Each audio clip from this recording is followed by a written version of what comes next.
आपने सबसे पहले घबराना नहीं है। बाहसियत कौम हम इसका मुकाबला करेंगे। बहुत से लोग पाकिस्तान के अंदर ये सवाल कर रहे हैं कि अगर इवन गलती से भी भारत की तरफ से एक मिसाइल फायर हुआ और वो पाकिस्तान के अंदर तकरीबन 124 किलोमीटर ट्रेवल करते हुए आके गिरा, तो हमने उसे मार क्यों नहीं गिराया? क्या ये पॉसिबल था कि हम उसे मार गिराते?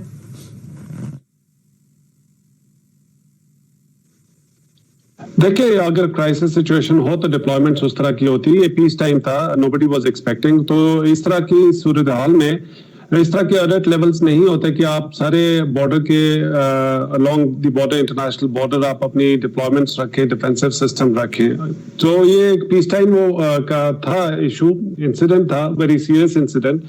तो जरा मुश्किल होता है, और स्पेशली जब इंडिया और पाकिस्तान के हम देखते हैं इतना रिएक्शन टाइम कम है दोनों कंट्रीज का। मिसाइल फ्लाइट टाइम जैसे कह रहे हैं कि 6 मिनट्स टोटल था और पाकिस्तान के अंदर 3 मिनट्स था।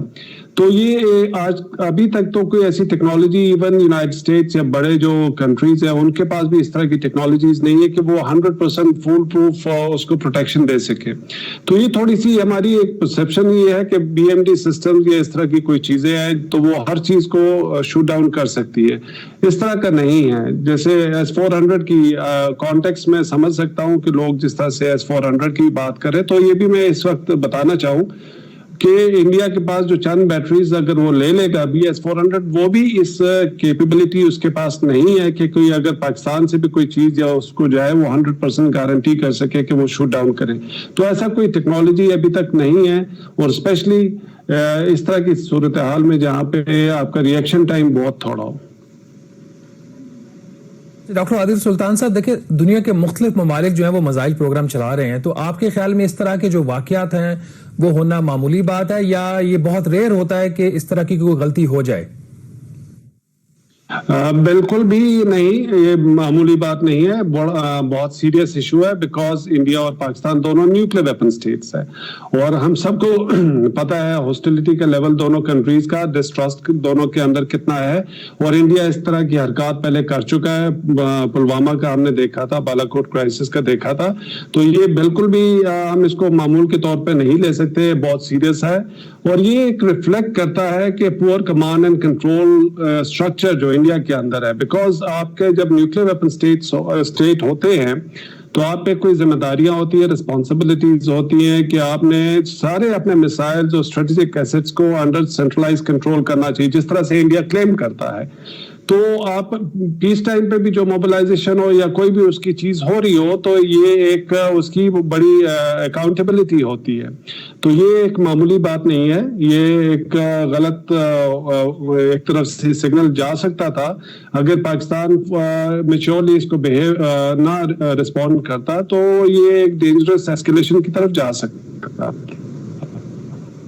सब जो भारत ने वजाहत पेश की है वो ये कह रहे हैं कि ये हादसाती तौर पर हुआ है, रूटीन मेंटेनेंस थी। अब पाकिस्तान के दफ्तर खारजा की तरफ से आज जो बयान जारी हुआ है उसमें बज़ाहिर जो भारत की तरफ से वजाहत की गई है उस पर कई सवालात उठाए गए हैं। मसलन आपने भी कमांड एंड कंट्रोल सिस्टम की बात की भारत की, इसमें एक जो सवाल उठाया गया है उसमें यह कहा गया कि ये जो मिसाइल फायर हुआ है क्या उसको भारतीय अफवाज उस वक्त कंट्रोल कर रही थी या कोई रोग एलिमेंट्स तो नहीं थे जो वो कंट्रोल कर रहे थे उस वक्त? इस सवाल का भी जवाब लिया गया। तो आपके ख्याल में इज देयर अ पॉसिबिलिटी कि हादसाती तौर पर ये ना फायर हुआ हो, कोई रोग एलिमेंट्स के हाथ ये चीज लग गई हो, उन्होंने ये काम किया हो?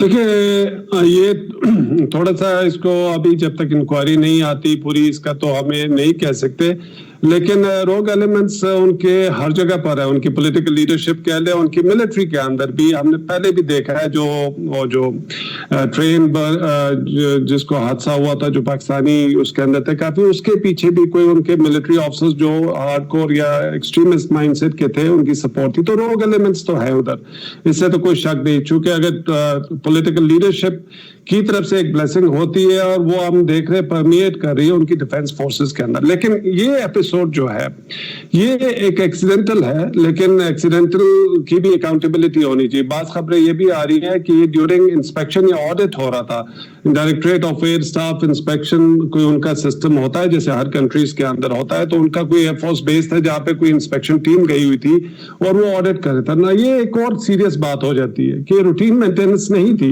ये उनकी प्रिपरेशन या ऑपरेशनल प्रिपरेशन को चेक करने के लिए इंस्पेक्शंस होती है, इस तरह के ऑडिट्स होते हैं और उसके दौरान ये हुआ है। एंड दैट्स व्हाई वो भी काफी इस वक्त तो उनकी एम्बैरेसिंग सिचुएशन है इंडिया की, लेकिन ये भी चीज देखनी है कि वो इस तरह की इंस्पेक्शन जहां पे ऑडिट हो रहा वहां पे तो आप प्रोटोकॉल सेफ्टी के बहुत ज्यादा रखते हैं, जो कमांड एंड कंट्रोल के जो भी होते हैं, because you have to show कि किस लेवल की आपकी प्रिपरेशन है। उसके दौरान अगर हुआ तो ये मेंटेनेंस का नहीं लग रहा, ये कुछ उनकी नाअहली कह लें सिंपली, ये तो सब इससे कोई डिनाई नहीं कर सकते। लेकिन हमारे लिए कंसर्न ये है कि ये किस तरह से अथॉरिटी है लोअर लेवल के लोगों के पास कि वो इस तरह का मिसाइल चला सकते हैं या उनकी कस्टडी के अंदर है, जो इतने रिस्पॉन्सिबल भी नहीं है कि उनकी सिक्योरिटी को इंश्योर कर सके और सेफ्टी को। अच्छा डॉक्टर आदिल सुल्तान साहब, एक जो चीज सारे वाकये को सस्पिशियस बनाती है वो भारत की तरफ से खामोशी। तकरीबन 48 घंटे तक भारत की तरफ से कोई पाकिस्तान को बाकायदा तौर पर नहीं बताया गया, फिर ISPR को प्रेस कॉन्फ्रेंस करना पड़ी और उसके बाद जवाब आता है। तो आपके ख्याल में जिस किस्म की खामोशी भारत की तरफ से थी, ये जो एक हादसा है, क्या ये एक बहुत बड़े जंग का वाकया बन सकता था? और इस वक्त पाकिस्तान और भारत के दरमियान जो खतरे का लेवल है, क्या वो वही पीस लेवल के ऊपर है या कोई एस्केलेशन आप देख रहे हैं? देखिए, एस्केलेशन फिलहाल तो कोई इस तरह की सीरियस एस्केलेशन नहीं है, लेकिन इंडिया और पाकिस्तान के दरमियान में कोई एस्केलेशन होते देर नहीं लगती।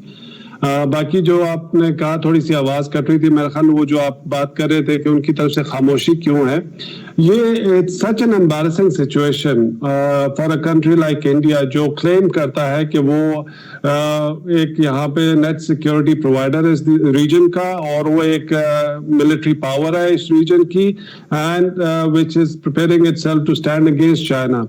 तो ये इतनी उनकी एम्बैरेसिंग सिचुएशन है, बिकॉज ये खाली एपिसोड नहीं है, इसके अलावा जो न्यूक्लियस उनकी जो सबमरीन्स जो जब भी आई है डिटेक्ट हो गई है, तो सबमरीन्स डिटेक्ट होना मीन्स इट्स अ श्योर किल। आप उसके अलावा देखें ये न्यूक्लियर मटेरियल्स वहां से जो जिस तरह से ब्लैक मार्केट के अंदर सेल हो रहे हैं वहां से, वो भी एक वो मेजर कंसर्न है। तो ओवरऑल ये सारी चीजों का जो आप फैक्टर इन करें तो पुअर कमांड एंड कंट्रोल है। ये इतनी एम्बैरेसिंग सिचुएशन है for a nuclear weapon state के उनके पास कोई जवाब नहीं था इस चीज को एक्सेप्ट करने का। वैसे भी मॉरली हमने पहले भी उनको देखा है, जब बालाकोट क्राइसिस के अंदर भी हमने उनको देखा था, वो किस तरह के क्लेम्स कर रहे थे और अपनी जो शर्मिंदगी मिटाने के लिए अपने कई चीजें वो छुपा जाते थे। तो ये कोई पहली मर्तबा नहीं है, ये उनका एक स्ट्रेटेजिक कल्चर है। डॉक्टर साहब, इस वाक़े के बाद डू यू थिंक पाकिस्तान ने तो जाहिर है कि पब्लिकली कहा भी है कि बैनुल-अक़वामी बिरादरी इस बात का नोटिस ले और खास करके कि क्या India is capable to ensure safety and security of its nuclear weapons program. Do you think कि इस इंसिडेंट के बाद जो भी ज़ाहिर तहकीकात सामने आती हैं वो तो आएंगी, लेकिन ये इट्स अ सीरियस इशू और पाकिस्तान को इस हवाले से मोबिलाइज करना चाहिए इंटरनेशनल कम्युनिटी को?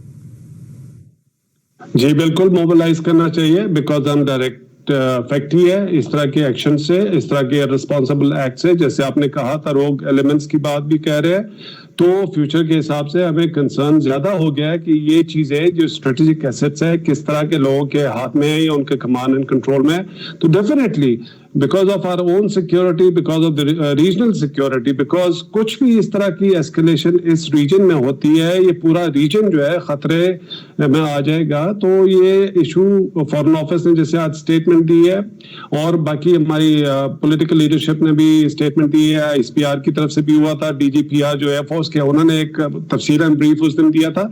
आई थिंक ये सारे के सारे कंसर्न्स के हमें आंसर्स चाहिए, बिकॉज फ्यूचर के हिसाब से इसको हमें देखना चाहिए। लेकिन एक चीज और भी देखने की है कि बहुत सारे कंट्रीज जैसे रशिया जो है S-400 दे रहा है उनको, इंडिया को।